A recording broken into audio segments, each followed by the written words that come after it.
Hello అండి. ఈరోజు evening అయితే కర్రీస్ ఏమీ లేవు. ఏం చేద్దామని ఆలోచిస్తుంటే టమోటా బాత్ చేసేద్దామని ఫిక్స్ అయిపోయినాను. ఎందుకంటే ఇంట్లో కూరగాయలు గూడా ఏమీ లేవు. అందుకని నేను కొబ్బరి పాలతో టమాటా బాత్ చేద్దామనుకున్నాను. అందుకని కొబ్బరి చాలా ఉంది గదండీ! కార్తీక మాసం దేవుడికి టెంకాయలు కొట్టాం కదా!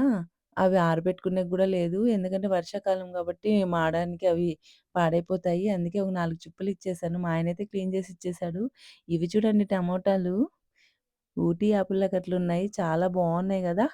నాకైతే కొంచెం నీరసంగా ఉంది. మా బాబుకి కూడా హెల్ప్ చేయమన్నాను. వాడు గూడా హెల్ప్ చేస్తున్నాడు. నా కొడుకు బంగారం. ఎందుకంటే వాడు ఏమి చెప్పినా చేస్తాడు. నా కూతురు ఇంగా బంగారం. ఎందుకంటే నా కూతురు గూడా నాకు హెల్ప్ చేస్తుంది. హెల్ప్ చేస్తుందనే కాదు, మా పిల్లలిద్దరూ చాలా అర్థం చేసుకుంటారు. అందుకే పొగుడుతున్నాను. మళ్ళా వాళ్ళ బిడ్డలకి వాళ్ళే పొగుడుతున్నారనుకోవద్దండి.